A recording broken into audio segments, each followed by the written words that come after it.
جن پہ قرضے ہیں نا، جو تنگ دست ہیں، جو روز رکے بھیجتے ہیں دعاؤں کے کہ بڑی پریشانیاں، وہ وظیفہ سنیں، وہ وظیفہ سنیں۔ ہمارے زمانے میں وظیفے لینے کا رواج نہیں، تعویذ لینے کا رواج ہے۔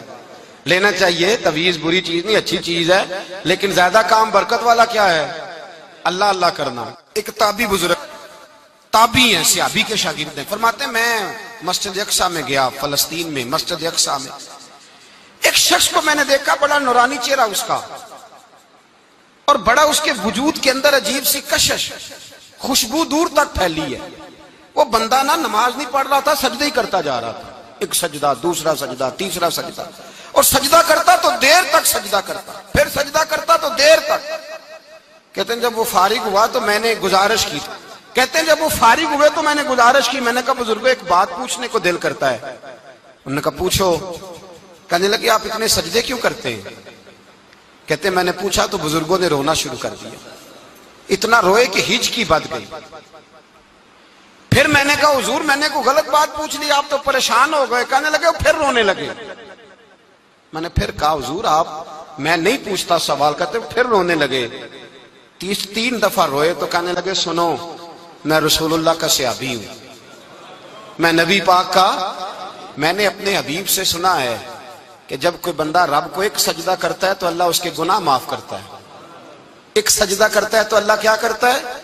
بولیے، اللہ گناہ بھی معاف کرتا ہے، رب اسے نیکی بھی عطا کرتا ہے، اور اپنی بارگاہ میں اس کا درجہ بھی بلند فرماتا ہے۔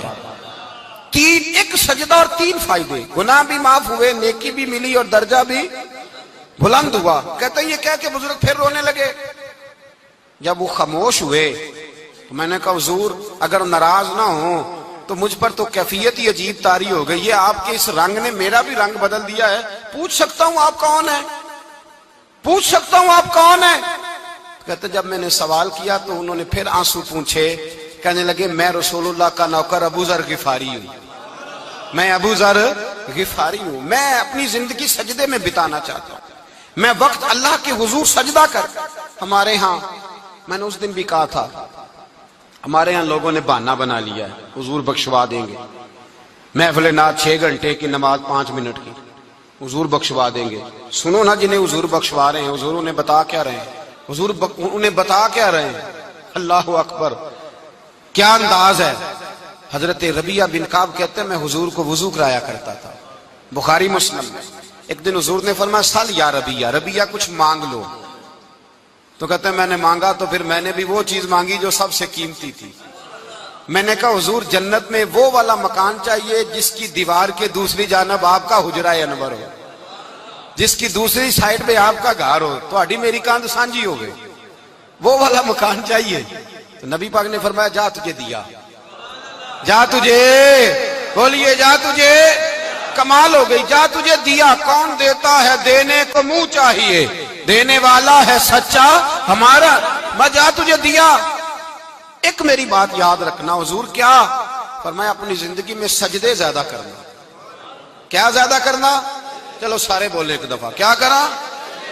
کیا زیادہ کرنے؟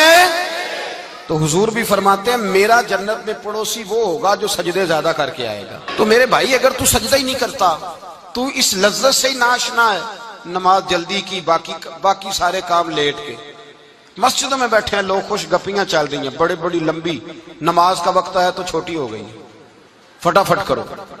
نماز، عبادت، ریاضت، یہ تو بندے کو اللہ کے قریب۔ حضرت عبداللہ بن جعفر، حضرت جعفر طیار کے بیٹے تھے، نبی پاک کی پھپھی کے بیٹے تھے، حضرت زبیر بن عوام رضی اللہ تعالیٰ، وہ انتقال کر گئے۔